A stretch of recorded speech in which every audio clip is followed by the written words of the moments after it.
El análisis integral de estos datos nos permite concluir de manera inobjetable que la compañera Claudia Sheinbaum Pardo obtuvo el mejor posicionamiento para ser considerada como coordinadora de los comités para la defensa de la Cuarta Transformación. Hoy ganó la democracia. Hoy decidió el pueblo de México y soy la Coordinadora Nacional de Defensa de la Transformación por decisión del pueblo de México. La encuesta les salió mal. Deben estar arrepentidos de no tener allá a Córdoba y estos que sabían organizar elecciones y hacer encuestas, porque el INE lo hubiera hecho bien. Ojo, pusieron candados porque no confían en ellos. Se conocen bien. Si tú quitas, pero así, ni modo. Si tú quitas a Marcelo Ebrard de Morena, Morena no vale Wilson. Tiene puro cascajote, güey. Se supone que todos los paquetes con las encuestas iban a ser celosamente resguardados, pero no sucedió.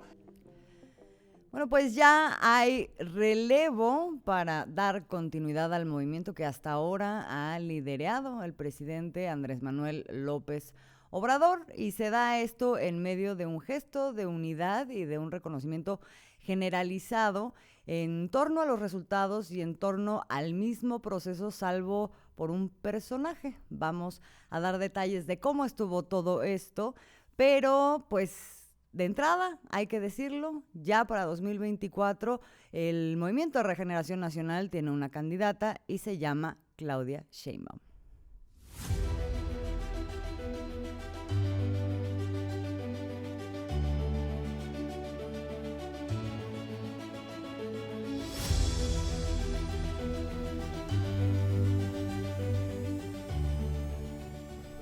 Claudia Sheinbaum es licenciada en Física por UNAM y la primera mujer en México en doctorarse como ingeniera ambiental por la misma universidad. Cuenta también con estudios en la Universidad de Berkeley, California, Estados Unidos. Desde antes de iniciar su carrera política ya era una científica reconocida y obtuvo el Premio Joven Investigador en Innovación Tecnológica y el Premio Anual de Investigación Económica, concedidos ambos por la máxima casa de estudios del país. Fue militante del Partido de la Revolución Democrática, PRD, desde su fundación en 1989. El inicio de su carrera política comenzó desde el ámbito científico al ser nombrada titular de la Secretaría de Medio Ambiente de la Ciudad de México. Fue en este cargo donde su camino se cruza con el presidente Andrés Manuel López Obrador, entonces jefe de gobierno del Distrito Federal. Durante su tiempo en el puesto, gestionó la mejora de la infraestructura del transporte urbano con proyectos como el Metrobús, las ciclopistas y el segundo piso del anillo periférico de la capital. Además, enfrentó la contaminación ambiental de la zona metropolitana del Valle de México, logrando bajar significativamente los niveles de contaminación. A mediados de 2006 renunció a su cargo para unirse al equipo de López Obrador en su primer intento por convertirse en presidente de México. Tras el fraude electoral y con el gobierno alterno proclamado por el presidente legítimo de México, Claudia Sheinbaum fue nombrada secretaria de Defensa del Patrimonio Nacional. A la par, en 2007, retomó su carrera como investigadora titular del Instituto de Ingeniería del UNAM y hasta 2015 participó en distintos proyectos dentro de organismos internacionales en el sector energético ambiental de la ONU. En 2012 continuó con su apoyo a López Obrador en su segundo intento por la presidencia de la República, quien la había propuesto como titular de la Secretaría de Medio Ambiente y Recursos Naturales, Semarnat, para el sexenio en disputa. En 2014 renunció al PRD y se unió a la fundación del Movimiento de Regeneración Nacional, hoy el Partido Morena, agrupación política que la postuló para la entonces delegación Tlalpan. Ganadora en las primeras elecciones de Morena, se convirtió en la primer jefa delegacional postulada por el recién creado partido político.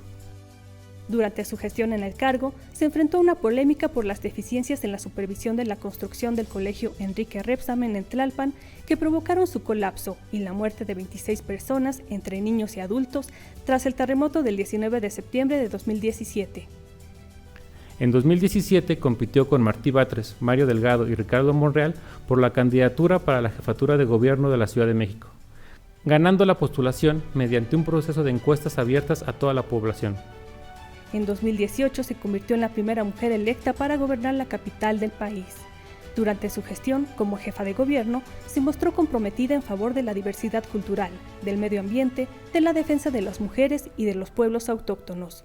En junio renunció a su puesto como jefa de gobierno para competir por la candidatura presidencial de cara a las elecciones de 2024. Bueno, ahí lo tienen, ella es Claudia Sheinbaum, quien llega después de este arduo proceso interno de Morena con un promedio mayor a los 10 puntos porcentuales en 5 encuestas. Hay que recordar que se aplicó la encuesta de Morena más otras 4 encuestas espejo que fueron propuestas por algunos otros aspirantes. En total eran 6 aspirantes contando a Claudia Sheinbaum y algunos de ellos pudieron meter sus propuestas porque fueron 4. Los resultados fueron los siguientes en la aplicación de estas encuestas.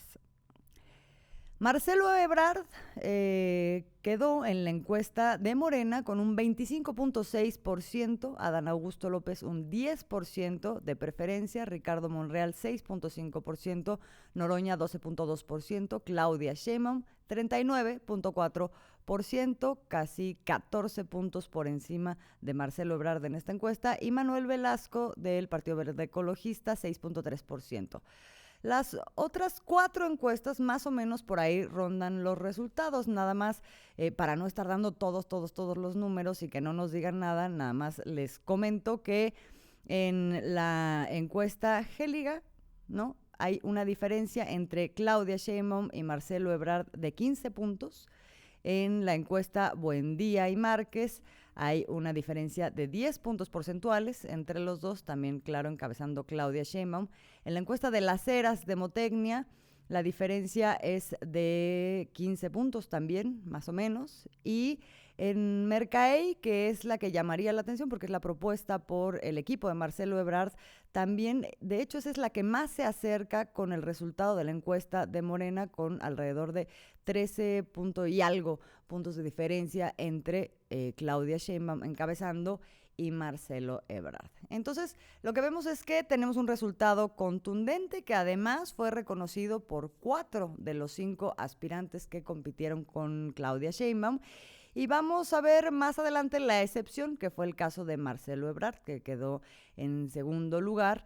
Y también vamos a ver cómo esto ha sido aprovechado por la prensa del país, ha sido aprovechado por la oposición, pues para generar todo un relato sobre que esto se trata de un dedazo, es decir, la sola voluntad del presidente que ya venían manejando ese relato y ahora lo quieren confirmar, pero por eso justamente es importante ver los datos, los testimonios y las evidencias de lo que fue este proceso y cómo llegamos a este resultado, Alina.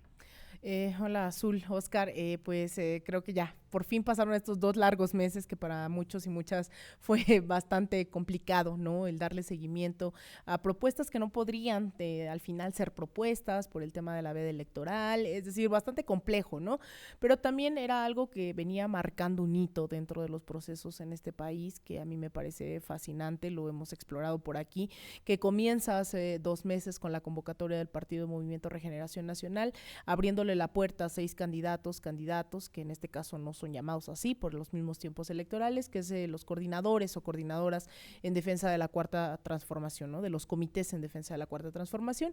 Se hace una serie de sugerencias por parte del partido en la cual dice que se abrirá la puerta a 4 representantes de Morena, a uno del Partido Verde Ecologista y a uno del Partido del Trabajo, que es la alianza Juntos Haciendo Historia.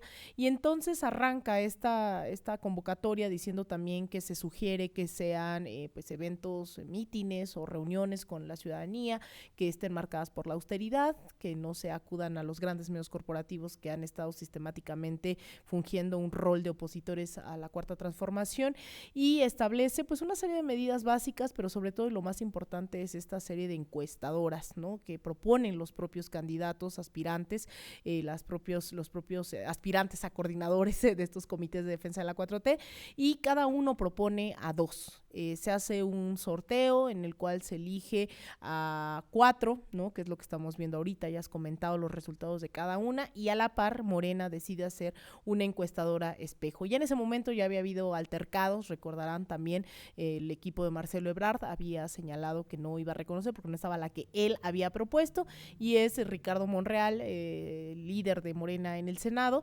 quien dice, bueno, yo con tal de que no haya problemas y en nombre de la unidad bajo mi encuestadora, ¿no? Y permite que entre esta última para que represente a Marcelo, quien se sabía desde hace varios meses era el que tenía la segunda posibilidad de llegar a representar a Morena. Entonces, hemos visto eso hasta el momento ya propiamente de la encuesta, que es mucho más complejo. Hubo una serie de confusiones aprovechada por los medios de comunicación, hubo varios conteos, no solo fue uno, de validación del material electoral, validación de las urnas, validación, ¿no? Entonces, vamos a ver esta cápsula que preparó el equipo de Raíz para ver cuál fue este proceso tan confuso para muchos del último minuto para saber de dónde quedó electa Claudia Sheinbaum. Vamos a ver. Ya tenemos candidata de la 4T, pero ¿cuál fue todo el proceso para llegar hasta aquí? Te lo contamos. Que la compañera Claudia Sheinbaum Pardo obtuvo el mejor posicionamiento para ser considerada como coordinadora de los comités para la defensa de la Cuarta Transformación.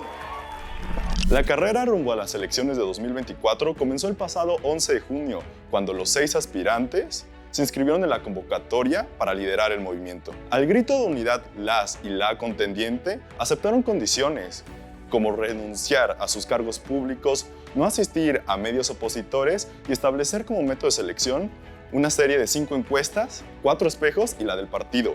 Oigan, antes de que cunda el cúnico, ¿no se han preguntado cómo funcionó esto de las encuestas? Bueno, primero que nada se definieron las empresas a realizar las encuestas a través de un sorteo abierto y transparente revisado por los representantes de los 6 contendientes. Una vez seleccionadas las casas encuestadoras, se decidió que las preguntas hechas por las empresas se hicieran a través de la vía digital, para tener garantía de su registro, mientras que las realizadas por el partido se llevaron a cabo en una boleta circular firmada por los representantes de todos los aspirantes y con un folio para evitar su plagio.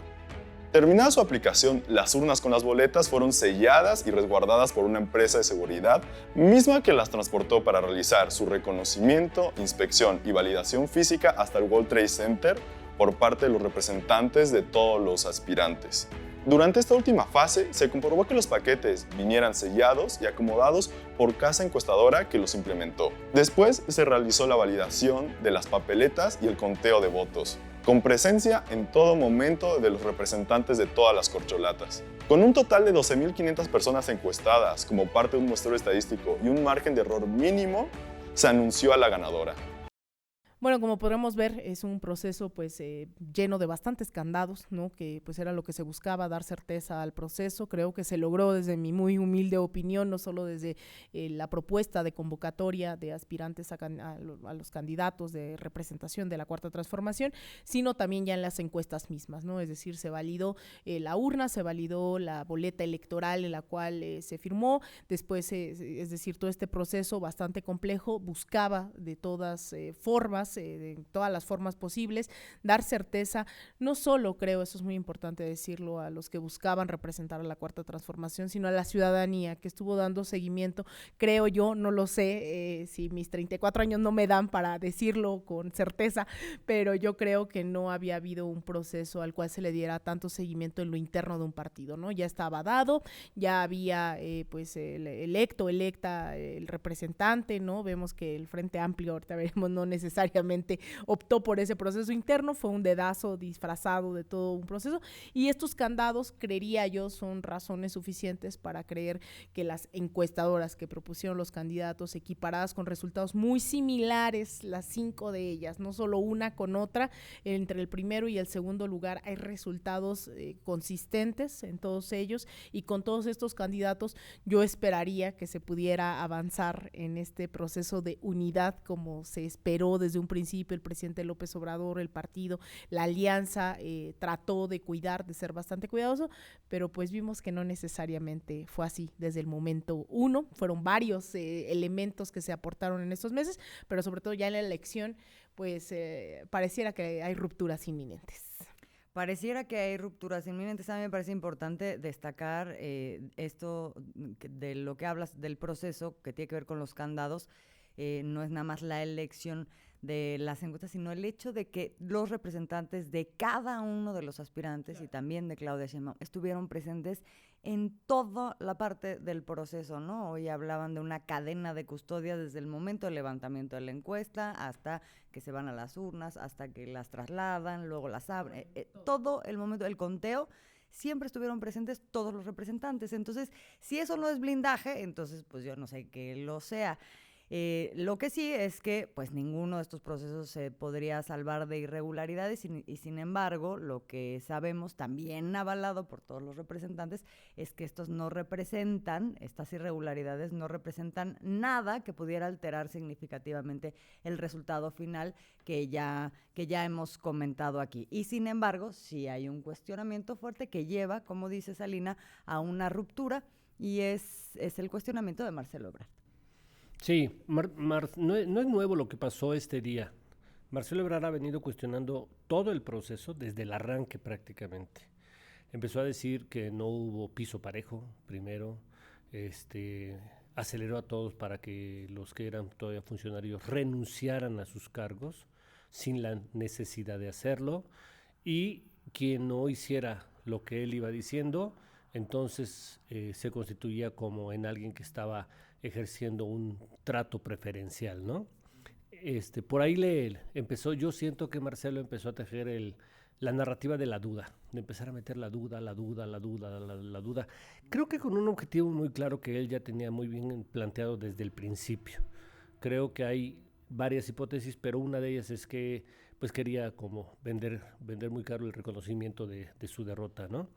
¿Para qué? Personalmente creo que para asegurar un muy buen cargo en el siguiente sexenio, quizá la coordinación del Senado, desde donde puede tejer otra vez su candidatura a la presidencia, porque no lo hizo de una manera como propicia de acuerdo a cómo se iban dando las cosas.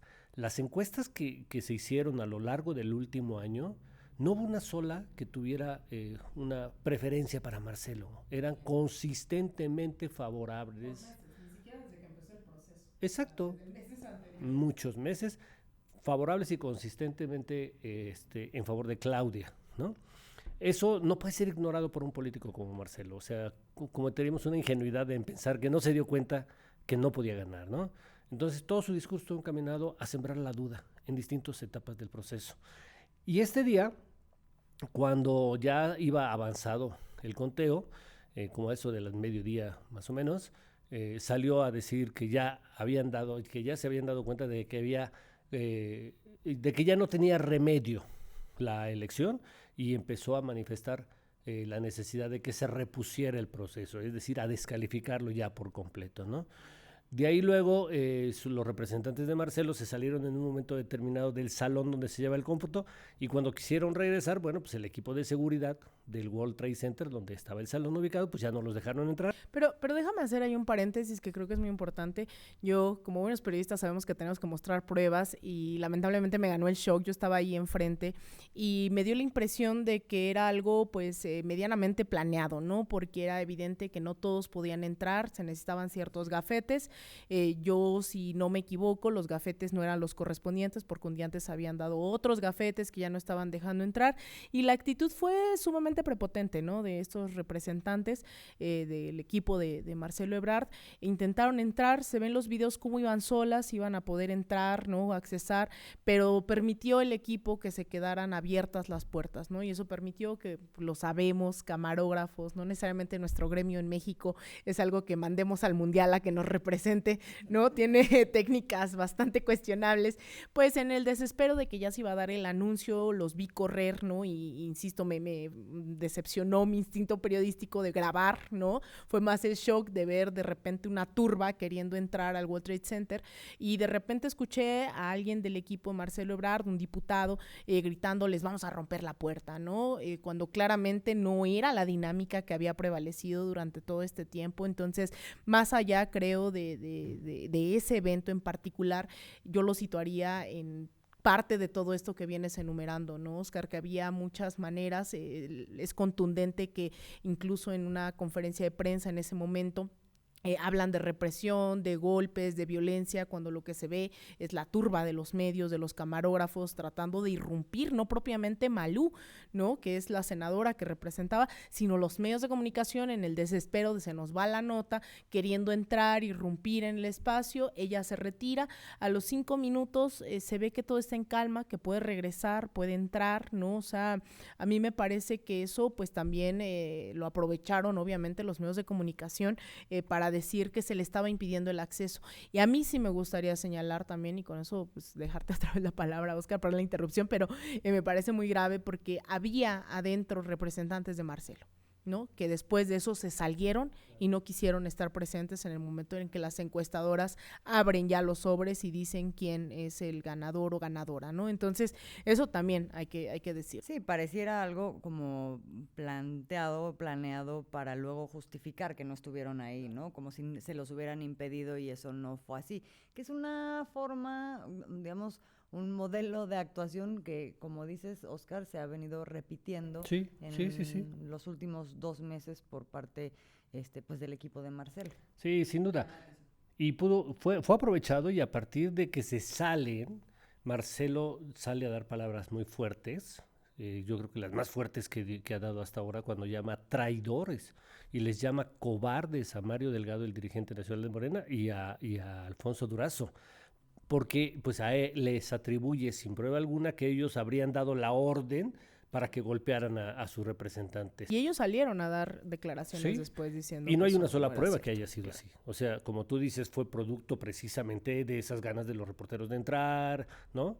De esas de pronto sacapelas que se dan cuando hay un evento de estos, y en un edificio privado, pues los elementos y los guardias de seguridad, que no policías de la Ciudad de México, guardias de seguridad, pues muchas veces actúan de manera irracional, ¿no?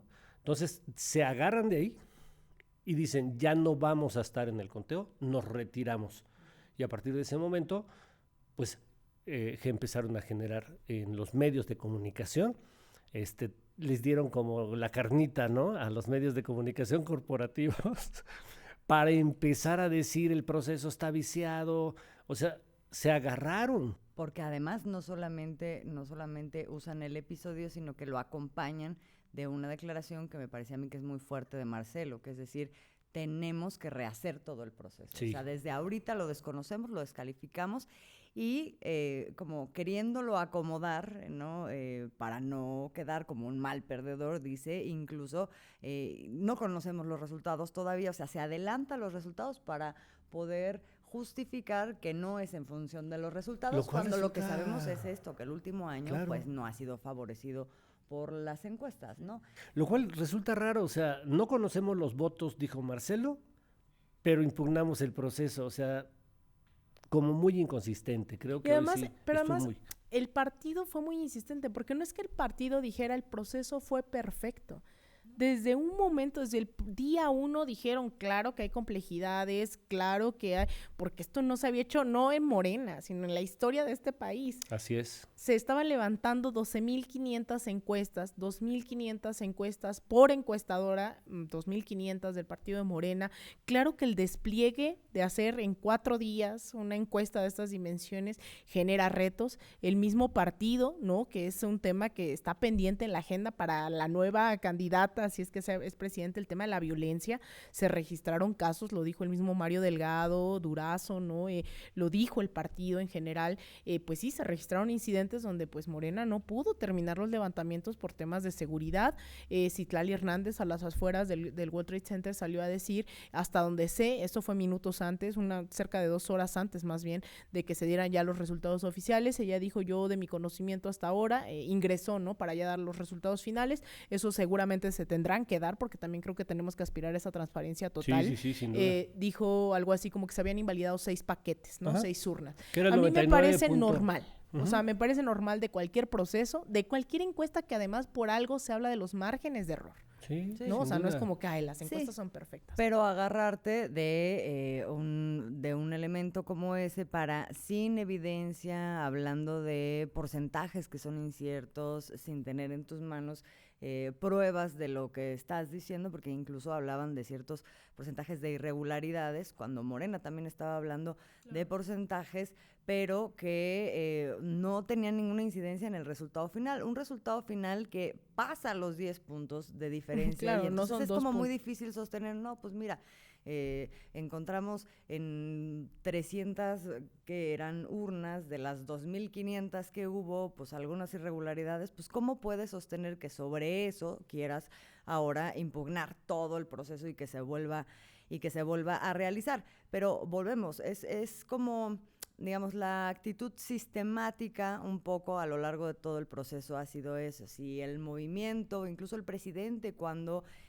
propone cuál es la fórmula para hacer este proceso, lo que habla es: vamos a tener un proceso donde vamos a ubicarnos como el conjunto de la Cuarta Transformación que quiere convencer a la gente, ¿no?, de lo que estamos proponiendo, de la continuidad, etcétera, frente a un otro adversario. El único elemento dentro del movimiento de la transformación que rompió con esa dinámica fue Marcelo Ebrard, para estarse contraponiendo con Claudia Sheinbaum y además aprovechando algo que es de todos conocido, que es que hay un terreno abonado en los medios de comunicación y también en una oposición, digamos, configurada desde varias trincheras, para aprovechar todos esos pequeños momentos, que hoy fue muy claro que así fue. ¿Qué vimos en la prensa? Pues vimos otra vez, pues, hacer gala de sus dobles raseros, ¿no?, de su información o que omiten en algunas cosas, de sus análisis y sus indignaciones selectivas, sobre todo si lo vemos en contraste con la forma en la que se dio cobertura al proceso interno de selección del Frente Amplio por México, que ahí me gustaría que nos detuviéramos un poco. ¿Qué contrastes vieron ustedes en la cobertura de uno y otro proceso? Porque creo que sí fue bárbaro, ¿no? Solo déjame decir algo. Las impugnaciones de Marcelo no fueron acompañadas de pruebas. Y no es que no tuvieran la posibilidad de presentar pruebas, porque ellos realizaron encuestas espejo. Si la encuesta madre que realiza Morena, como decía Marcelo, tenía irregularidades, ellos tenían la prueba para decir, porque no coincide con mi encuesta de espejo, pero sus encuestas de espejo eran fidedignas, iban parejitas. Entonces, no presentar pruebas se suma a ese discurso que yo creo Marcelo quiso sembrar desde el principio, la narrativa de la duda, como yo le llamo, ¿no? Sí. Lo que no contaba, yo creo, y no sé si para eso hubo negociaciones, operaciones políticas o no, es que todos los demás candidatos legitimaron el proceso. No hubo una sola protesta, esto hay que decirlo, una sola protesta de ningún otro candidato. No, incluso lo asumieron, ¿no? Y aquí es justo por este tipo de dudas, pero en cuestión a la derecha, ¿no? Y esto que preguntaba Azul de cómo vemos, ¿no?, las grandes diferencias y los dobles raseros. Bueno, evidentemente hoy hay dos hashtags posicionados o 2 grandes temas que además ya venían, ¿no?, desde hace semanas. Los medios de comunicación tampoco es que sea nuevo, ahorita evidentemente sigue siendo tendencia horas después de lo que se anunció, pues por la misma lógica, ¿no?, de que están ahí inflando ese tipo de debates, ¿no?, o presuntos debates, que es el del dedazo presidencial, ¿no?, que es lo que decimos aquí en México, la elección por el dedo del presidente, y la otra es elección de Estado, ¿no?, que han tratado de equiparar y decir que aquí sí hay una elección de Estado, cuando en realidad lo que vimos en el Frente Amplio fue un permanente fraude absoluto, irracional, de verdad, una locura, y los medios de comunicación no registraron una sola cosa de eso, ¿no? Es decir, primero, lo que tú has comentado también aquí, Oscar, el hecho de decir, los candidatos que eran ciudadanos, pues gracias por participar, ¿no? Suerte y nos vemos a la próxima. Después dijeron que iban a consultar a la ciudadanía, que jamás consultaron. Dijeron que iban a juntar 250,000 firmas, 100,000 firmas por candidato o candidata. La propia Xóchitl Gálvez salió a decir, pues me parece muy rara, ¿no? La forma en que están juntando a lo loco firmas me parece rara, ¿no? Se quedó en el rara para no entrar en detalles, y después se notó cómo bajaron a la fuerza a todos los candidatos, y el colmo y la cereza del pastel es cuando viene Alito Moreno a decir, por primera vez en la historia del PRI, además es eso, ¿no? Es maestra la obra de Alito, fue el mejor aliado de la Cuarta Transformación, el líder del PRI, diciendo el PRI no va a tener candidata. Va a ser Xóchitl y vamos con ella sin la presencia de su candidata a la hora del anuncio. Tienen que salir con unas hojitas que alguien le escribió a Beatriz Paredes, pues de verdad muy triste, ¿no? Que una mujer con además mucha preparación, podremos no compartir ideológicamente lo que sea, pero que se evidenció que dejó tendida en la lona, ¿no? En plena batalla a Xóchitl Gálvez, y los medios de comunicación no dijeron nada. No dijeron nada de la imposición, del dedazo, de lo vulgar que fue esto, y dijeron, eligió, ¿no? Democracia. ¿Y cómo es tan popular Xóchitl Gálvez? Porque hicimos encuestas que nadie conoció, no hubo una sola prueba. Aquí además hay que decir que el proceso se registró con cámaras, cada una de las boletas. Había decenas de cámaras grabando todas las horas que implicó el proceso, viendo voto por voto. Y está grabado, y si Marcelo lo quiere registrar, lo puede hacer. Puede tener acceso a esa evidencia donde estuvieron sus representantes, por si sus representantes no vieron bien las cosas, puede volver a verlo. Entonces, fíjate, el tema de los medios es tremendo. ¿Por qué es importante esto que señala Salina? Porque ya había venido sucediendo, pero va a ser la constante en los próximos meses en los medios de comunicación. Por eso hay que alertar desde ahorita. En los próximos meses que se vienen ya las campañas electorales, las precampañas y todo esto, los medios de comunicación corporativos van a mentir descaradamente. Va a ser una campaña, su campaña va a ser una campaña de mentiras para decir que todo lo que haga Xóchitl es buenísimo, genial, maravilloso, no tiene fraude, ¿no? Limpio, fresco. Como si no se lo hubiesen descubierto además los contratos millonarios, ¿no? Y la corrupción en tan solo una semana. Y van a mentir sobre todo lo que haga Claudia. Eso va a ser la lógica y la constante que vamos a ver, por eso hay que alertar desde ahorita. Hay que estar como muy alerta con eso, porque nada más el tema de que en el proceso del Frente Amplio por México, todo el tiempo desde la prensa hubo una presión para que los que estaban compitiendo con Xóchitl Gálvez fueran declinando. Eso ni siquiera nadie lo comentó con respecto a los que estaban abajo de Claudia Sheinbaum en todas las encuestas, pero en el Frente Amplio sí, y cuando ya todos declinaron, eso fue muy limpio, eso estuvo muy bien, Xóchitl, qué padre, aplausos, todo. Y ahora, o sea, es que sí es impresionante ver la cobertura del día de hoy nada más particularmente. Toda la cobertura en los grandes medios fue los señalamientos del equipo de Marcelo Ebrard, no se tomó una sola voz de los representantes de otros aspirantes que estaban validando el proceso. Ahí esos no entraron en ningún lugar, en ningún espacio. Y por otro lado, la ruptura de Marcelo y también que las voces de la oposición calificando el proceso de Morena. Eso fue lo que salió el día de hoy en la prensa. Y no esto, ¿no? Los candados en sí mismo, el proceso que decían los otros aspirantes, nada. O sea, el despliegue de miles de personas en todo el país.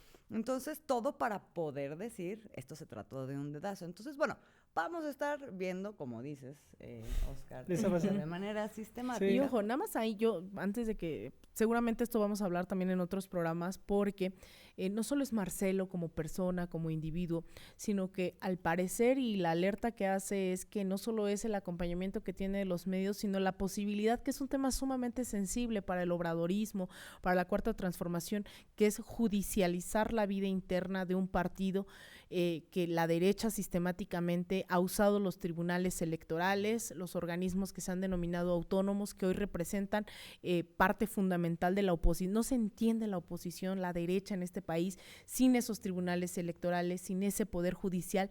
Y sabemos que la derecha necesita una ranura de menos de 1 milímetro para colarse y hacer todo lo posible. Entonces, creo que también ahí en esos límites será la militancia, los simpatizantes los que tendrán que estar alertas. De nosotros estaremos informando, pero a mí me parece muy delicado, porque no solo son los medios, ¿no? Estos procesos que hemos visto en América Latina de lawfare son esos dos pies andando al mismo tiempo, ¿no? Los medios de comunicación y el Poder Judicial, y hoy ambos están salivando porque el proceso se judicialice y vengan ahí una oportunidad de oro que es, y que no hay que también negarlo, Claudia Sheinbaum tiene un montón, ¿no?, de denuncias que sí, porque dijo, porque hizo, que están ahí, no son denuncias penales, no son denuncias fuertes, pero hay decenas al menos de denuncias de varios tipos en contra de Claudia que han venido impugnando desde hace meses, y que esto, ¿no?, también permitiría pues judicializar la vida del partido interno, del propio gobierno, de la sucesora oficialmente, digamos, electa por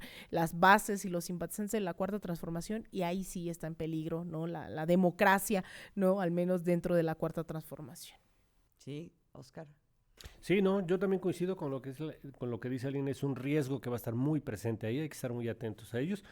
Pues a mí sí me gustaría decir algo que vale la pena.